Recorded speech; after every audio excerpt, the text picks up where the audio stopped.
लेकिन सीनियर, जब झुओ फैन मरा था ना, तब भी मैंने बिल्कुल वैसी ही आग देखी थी जैसी आज देख रहा हूँ। क्या वो भी आप ही थे? इस विशालकाय शक्ति से डरे बिना चू किंगचेंग उम्मीद भरी नजरों से ऊपर देखने लगी। सुनहरी आग की गोलियां चमकी। हाँ, वो मैं ही था, बस उंगली चटकाई थी। ओ भाई, अगर बस उंगली चटकाने से 500 मील बर्बाद हो जाए तो ये बूढ़ा तो ऑलमाइटी से भी ऊपर निकला। सभी एल्डर्स का दिल कांप उठा। ये लिन खुद को जोर से कुछ बोलने से रोक ही पाया। असल में तो ये सब उसी ने किया था, इसलिए उसे सबसे ज्यादा पता था। और अब जब इस ब्लैक बंदे ने उसका क्रेडिट ले लिया तो साफ था, ये 9 सेरेनिटीज सॉवरेन तो नहीं हो सकता, ये तो झुओ फैन की कोई बड़ी प्लानिंग है।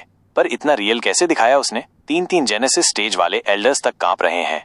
ये लिन ने उन एल्डर्स की तरफ देखा और मन ही मन हंसा। तो फिर झुओ फैन चू किंगचेंग की उम्मीद अब भी बाकी थी। वो विशालकाय सीधा बोला, मर चुका है। मर गया? चू किंगचेंग का चेहरा सदमे से सफेद पड़ गया और वो पीछे हट गई। झुओ फैन का दिल टूट गया अपनी महबूबा को ऐसे निराश देखकर। उसके हाथ की मुट्ठियां खून से भर गईं, पर फिर भी उसकी आवाज ठंडी और मजबूत रही। जब मैं पहुंचा तब झुओ फैन की सोल जा चुकी थी और शरीर टुकड़े टुकड़े था। मैं गुस्से में पागल हो गया और एक भी नहीं छोड़ा। उसके बाद मैंने उसका शरीर डेविल माउंटेन में दफनाया और फिर यहाँ आया बाकी निपटाने। वेस्टर्न लैंड्स की कुछ छोटी मोटी सेक्ट्स को इतनी हिम्मत कहाँ से आई कि डेविल माउंटेन के डिसाइपल को मार दिया? अगर मेरी दाव की समझ ने मेरी स्पिरिट को शांत ना किया होता तो पूरा वेस्टर्न लैंड जलकर खाक हो गया होता। सभी एल्डर्स ने सिर नीचे झुका लिया, पसीने से भीगे, डर के मारे कांपते हुए। हे भगवान, इन चारों सेक्ट्स ने किसी देवता को छेड़ दिया था। गनीमत है कि उसका गुस्सा थोड़ा कम हुआ, वरना पूरा वेस्टर्न लैंड खत्म। उन्हें साफ साफ दिख रहा था कि ये वही बंदा है जो 3 लाख साल पहले दुनिया का नक्शा बदल सकता था। अच्छा ही हुआ जो वो चारों सेक्ट्स खत्म हुए, नहीं तो और दिक्कत करते। अब एल्डर्स का रवैया पूरी तरह बदल गया। अब उन्हें उन सेक्ट्स के मरने का अफसोस नहीं था, बल्कि अब तो वो उन्हें गलियां दे रहे थे। इनविंसिबल स्वॉर्ड से पंगा ले लो, इस ओल्ड फ्रीक से नहीं। तो मतलब वो सच में मर गया है? उसके सारे शब्द समझे बिना चू किंगचेंग की आंखें सूनी हो गईं और वो वहीं गिर गईं। शुई रुओ हुआ भागकर आई, किंगचेंग, क्या हुआ तुम्हें? झुओ फैन भी भागकर जाना चाहता था, अपनी बीवी को थामना चाहता था, लेकिन उसने अपने जज्बात पर काबू पाया, हाथ नीचे कर लिया और सिर हिला दिया। उसका दिल अंदर से टुकड़े टुकड़े हो रहा था, लेकिन और कोई रास्ता नहीं था। दुश्मन बहुत ताकतवर था, अगर सामने आता तो खुद की जान चली जाती। वो नहीं चाहता था कि किंगचेंग को भी अपने साथ इस खतरे में डाले, इसलिए उसने अपनी नई नई शादी को खुद ही खत्म करने का फैसला किया। थंडर रिंग जो चू किंगचेंग के हाथ में था वो गायब हो गया और उस ब्लैक जाइंट के सामने आ गया। सुन लो सब, किंगचेंग अब मेरे डिसाइपल की पत्नी है, यानी अब डेविल माउंटेन का हिस्सा है। ब्लैक जाइंट ने चू किंगचेंग की तरफ देखा। जब वो होश में आए तो उसे बता देना कि डेविल माउंटेन का हर कोई इस रिंग को पहचानेगा। चाहे कैसी भी मुसीबत हो, उसे हिम्मत रखनी है, क्योंकि ये रिंग फिर से चमकेगी और नई उम्मीद की किरण बनेगी। उसके साथ ही वो जाइंट भी गायब हो गया और उसका पावर भी। बाकी जो आग लगी थी उसके बीच एल्डर्स उठे, लेकिन फिर थक के वहीं बैठ गए, सांसें भरते हुए, अपने हालात पर पछताते हुए। ओल्डू, ये तो जान ही ले लिया। उस सीनियर का डर इनविंसिबल स्वॉर्ड से भी ज्यादा भयानक था। कहते हो? मुझे तो लगता है उस सीनियर के सामने जाने से अच्छा है इनविंसिबल स्वॉर्ड के तलवार के नीचे चले जाओ। उसका ऑरा ही काफी था डराने के लिए। बिल्कुल सही। तीनों ऐसा लग रहा था जैसे नर्क से लौटे हों, अब भगवान का धन्यवाद कर रहे थे कि बच गए। फिर उन्होंने चू किंगचेंग की तरफ देखा। चलो जल्दी से इसे सेक्ट में ले चलो। एल्डर ओ, जूनियर सिस्टर किंगचेंग दिल टूटने से बेहोश हो गई है, हम उसे परेशान नहीं कर सकते, फिर भी आप। एल्डर ओ गुस्से में बोला, बकवास बंद करो। किसने कहा कि उसे घसीट कर ले जाना है? मैं कह रहा हूं कि उसे आराम से उठाओ और उसका अच्छे से इलाज करवाओ। उसे ठीक होना ही होगा। सभी का चेहरा अजीब हो गया। ये एल्डर के मूड को क्या हो गया? थोड़ी देर पहले तो उसने किंगचेंग को डांटा था, अब? एल्डर ओ ने आंखें घुमाई। क्या तुम सब बेवकूफ हो? सुना नहीं सीनियर ने क्या कहा? चू किंगचेंग अब उसके डिसाइपल की पत्नी है, मतलब अब वो डेविल माउंटेन के अंडर में है। अगर उसे डबल ड्रैगन मैनर में कुछ हो गया तो वो सीनियर हमें छोड़ेगा नहीं, और अगर वो सीनियर हमारे साथ है तो फिर इनविंसिबल स्वॉर्ड भी हमारी सामने कुछ नहीं।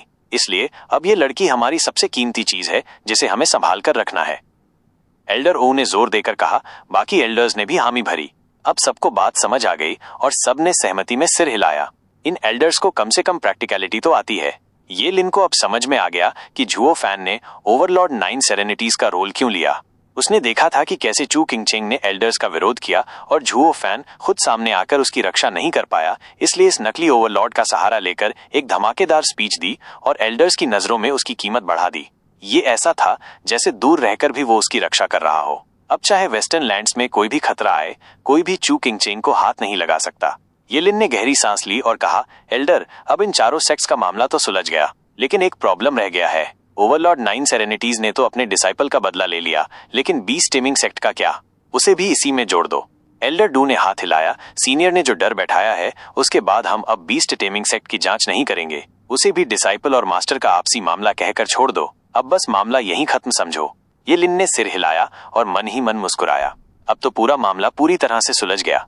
उन्होंने चू किंगचिंग को उठाया और वहां से निकल गए। एल्डर्स सबसे आगे चल रहे थे, जैसे अब वो एक पल भी वहां नहीं रुकना चाहते। उनके जाने के बाद झुओ फैन एक काले कोने से बाहर निकला, दर्द से भरे चेहरे के साथ। ये उसकी तरफ से चू किंगचिंग के लिए आखिरी अलविदा था। एल्डर ब्रदर, क्या क्लास एक्ट दिया तुमने। सच में डर के मारे हमारी जान निकल गई। मुझे तो सच में लगा कि 9 सेरेनिटीज सॉवरन आ गया है। झुओ फैन ने भौहें चढ़ाई और देखा कि ये लिन वापस आ गया। झुओ फैन ने पूछा, तू यहाँ क्या कर रहा है? हे, कुछ बातें समझ नहीं आई थी। मैं तो एल्डर्स के साथ चला गया था, पर अब एल्डर ब्रदर से थोड़ी समझदारी लेने वापस आ गया हूँ, ये लिन ने झुककर कहा। झुओ फैन चल दिया, मन नहीं है समझाने का। अरे वाह, इतनी ठंडी बात। मैंने तो सिस्टर इन लॉ को लाकर तुमसे एक आखिरी बार मिलवाया और अब। झुओ फैन रुका और लंबी सांस ली। बोल, क्या पूछना है? तुम डेमन एम्परर कैसे बने और 3 जेनेसिस स्टेज वाले डर के मारे थर थर कांपने लगे, ये सब कैसे किया? ये लिन मुस्कुराया।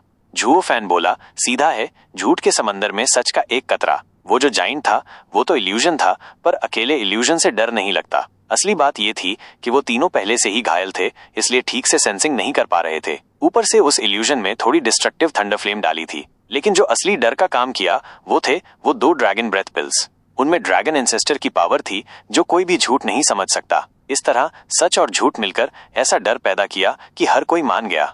कमाल है, तुम तो बड़े ही चालाक निकले। न सिर्फ मुझे हराया बल्कि इतना बड़ा खेल भी कर गए। ये लिन ने थम्स अप दिया। झुओ फैन ने कुछ नहीं कहा और जाने लगा, पर थोड़ी दूर जाकर रुक गया। मैं वेस्टर्न लैंड्स छोड़ रहा हूँ। ध्यान रखना, डबल ड्रैगन मैनर में किंगचिंग। टेंशन मत लो, जब तक मैं हूँ सिस्टर इन लॉ को कोई छू नहीं सकता, ये लिन ने कहा।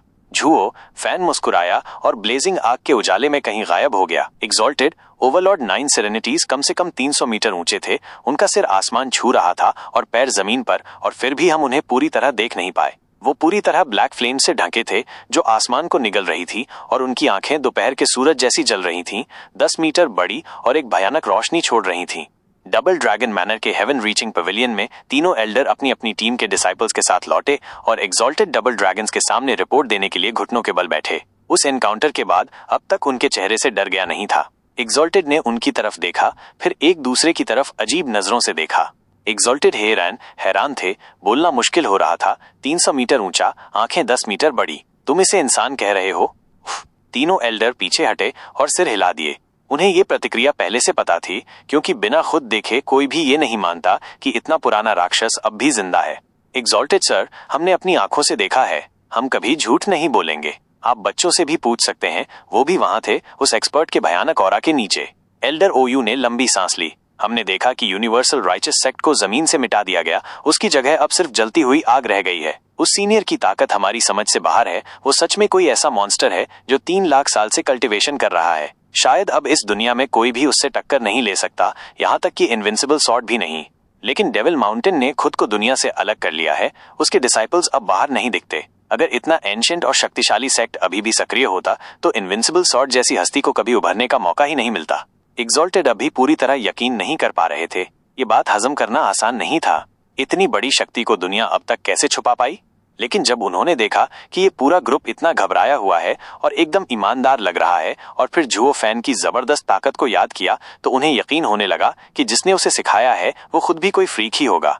दोनों एग्जॉल्टेड ने एक दूसरे की तरफ देखा और थोड़ा भरोसा करने का फैसला किया।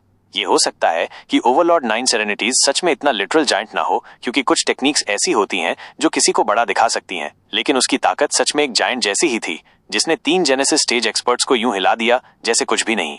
इसलिए डेविल माउंटेन की दुश्मनी की जांच अब एक मुश्किल मसला बन गया था, जिसे फिलहाल टाल देना ही बेहतर था। कोई भी अब उस छत्ते में हाथ डालना नहीं चाहता।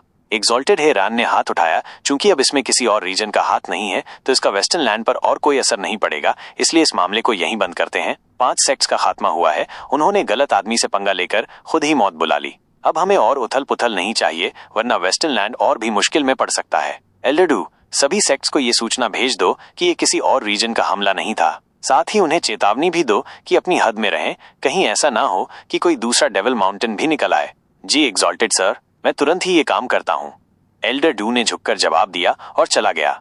एग्जॉल्टेड बाय मेई ने भौहें चढ़ाई तो पांचों सेक्ट्स ने अपनी हरकतों से खुद ही खुद को मिटा डाला। लेकिन अब इन खाली पदों का क्या करें?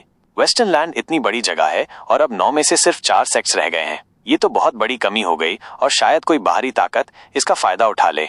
एग्जॉल्टेड हेरैन ने लंबी सांस ली। हम डेविल माउंटेन को छू नहीं सकते, लेकिन वेस्टर्न लैंड को जो नुकसान हुआ है उससे इसकी स्टेबिलिटी तो हिल ही गई है। नीचे खड़े लोग भी चिंता में पड़ गए। ये सिर्फ ताकत का मसला नहीं था, बल्कि वेस्टर्न लैंड के कंट्रोल का भी। और बात और भी खराब इसलिए हो गई क्योंकि इसमें एक सुपीरियर 3 सेक्ट और एक मिडिल 3 सेक्ट भी थे।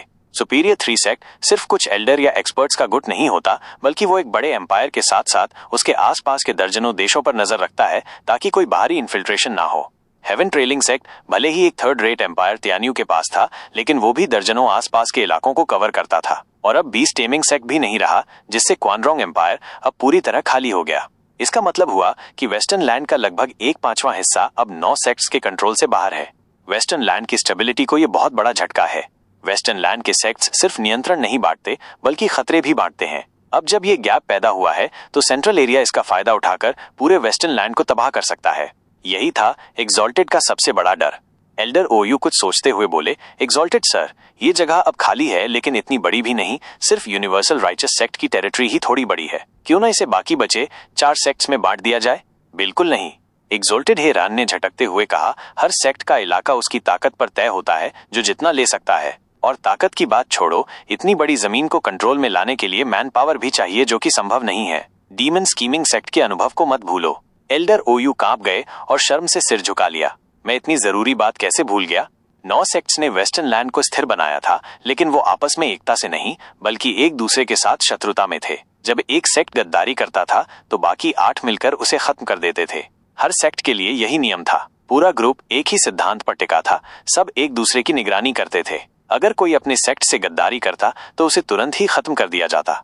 लेकिन अगर कोई फैक्शन सेक्ट से बाहर निकलकर अलग बस गया तो साफ था कि वो भविष्य में और बढ़ेगा और अपने ही मूल सेक्ट से टकराएगा। और अभी तो जमीन की जरूरत है ताकि बाहर की ताकतों को रोका जा सके। शी वुयू जब अपनी सीट से हटाया गया था तो वो नाराज होकर बाहर वालों को साथ लाया था विद्रोह करने के लिए। अभी की स्थिति तो और भी खराब है। अगर कोई सेक्ट बांट दिया गया तो अंदर ही अंदर फूट पड़ जाएगी। एल्डर ओयू के पसीने छूट गए और वो अपने मन ही मन अपनी बेवकूफी को कोसने लगा। एग्जॉल्टेड हेरैन जान गए कि उसने जानबूझकर कुछ नहीं किया, इसलिए वो बस माथे पर शिकन लेकर चुप हो गए। तभी डब्ल्यू किंग्क्यू झुक गया। एग्जॉल्टेड सर, मेरे पास एक सुझाव है, लेकिन पता नहीं कहूं या नहीं। कोई हर्ज नहीं, कहो, एग्जॉल्टेड हेरैन ने प्रोत्साहित किया। डब्ल्यू किंग्क्यू बोला, 9 सेक्ट्स अपने अपने इलाके को संभालते हैं और वेस्टर्न लैंड की सुरक्षा करते हैं। इसका मतलब यह है कि हर सेक्ट को अपने क्षेत्र का सबसे अच्छा ज्ञान होता है। इस हिसाब से तो उन्हें लोकल गुंडा भी कहा जा सकता है। एग्जॉल्टेड ने उसकी तरफ ध्यान से देखा। एग्जॉल्टेड सर, चूंकि अब 5 गुंडे मर गए हैं तो बाकी बचे 5 से कोई उठाने के बजाय क्यों ना खाली जगहों से ही नए गुंडे चुने जाएं जो वेस्टर्न लैंड की रक्षा करें। तुम्हारा मतलब? एग्जॉल्टेड ने डब्ल्यू किंग्क्यू की बात को वहीं से पकड़ लिया। नई शक्ति तैयार करें जो इन 5 खाली हुए सेक्ट्स की जगह ले सके। डब्ल्यू किंग्क्यू ने सिर हिलाया। लेकिन सेक्युलर दुनिया में ऐसा कौन है जो ये जिम्मेदारी निभा सके? एग्जॉल्टेड, मुझे एक ऐसा समूह पता है जो ये जिम्मेदारी उठा सकता है। जेल में किंग्क्यू की आंखों में जोश था। तियान्यू एम्पायर के सफर में मुझे लो अलायंस मिला जो काबिल लोगों से भरा था, तेजी से आगे बढ़ रहा है और दूसरों की भी चिंता करता है। उनके साथ डीमन स्कीमिंग सेक्ट के भी कई एक्सपर्ट्स हैं जिन्हें उन्होंने अपनाया है। अगर डबल ड्रैगन मैनर उनकी मदद करे तो वो और भी तेजी से बढ़ेंगे और वेस्टर्न लैंड की शांति को संभाल सकते हैं। एग्जॉल्टेड हेरैन का चेहरा थोड़ा हिला। फिर उन्होंने बाकी से पूछा, तुम लोगों की क्या राय है? अग्रीड, अग्रीड, अग्रीड, ये लिन, यानमो, वे ताओ और बाकी डिसाइपल्स ने एक साथ कहा। एग्जॉल्टेड अब उत्सुक हो गए। इन सब का लुओ अलायंस से क्या रिश्ता है जो ये उसका साथ दे रहे हैं? पर अगर इतनी बड़ी बड़ी प्रतिभाएं इस अलायंस के पक्ष में हैं, तो जरूर इसमें कुछ खास होगा। एग्जॉल्टेड हेरैन ने एल्डर ओयू की तरफ देखा। जांच करो, अगर वो योग्य निकले तो उनकी मदद करो। यही वेस्टर्न लैंड का सौभाग्य होगा। जी एग्जॉल्टेड सर, एल्डर ओयू ने झुककर आदेश लिया। बैठक में कुछ और छोटी बातें हुई और फिर वो समाप्त हो गई। वो किंग्क्यू और बाकी डिसाइपल्स उड़ते हुए एक झरने के पास पहुंचे। तब वो किंग्क्यू मुस्कुराया। अब जब लुओ क्लैन को एक सेक्ट की जगह मिल गई है तो लगता है ब्रदर जुओ की आत्मा हेवन में खुश होगी। पता नहीं, पर इतना जरूर है कि मैं अपने राइवल को नीचा नहीं दिखा सकता। यानमो ने लंबी सांस ली और सिर हिलाया। चलो चू किंग चेंग को भी ये खबर दे दें, शायद उससे उसका दुख थोड़ा कम हो। कह नहीं सकते, वो किसी नाम और शोहरत के पीछे भागने वाली नहीं लगती। ये लिन ने लंबी सांस ली। यानमो मुस्कुराया। अरे चू किंग चेंग को तू पसंद नहीं है तो तू क्यों जा रहा है? उसका मुझे देखना अलग बात है, मेरा उसके पास जाना अलग बात। तुझे इससे क्या लेना देना? ये लिन ने मुंह बनाया। वो किंग हंस पड़ा। अरे अब मत लड़ो, हम पहुंच गए।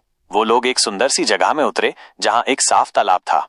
वहां उन्हें सिर्फ शुई रुओहुआ और डैनर दिखी, जो घबराई हुई और खोई सी लग रही थीं। क्या हुआ? वो किंग जल्दी से उनके पास गया और फिर वहीं रुक गया। एक सुंदर सी आकृति बिस्तर पर बैठी थी, दिल टूटे हुए चेहरे के साथ, और उसकी चांदी जैसी बालें खिड़की से आती हवा में उड़ रही थीं। तो गाइज, इसी के साथ आज का एपिसोड यहीं पर खत्म होता है। तो मिलते हैं अगले एपिसोड में।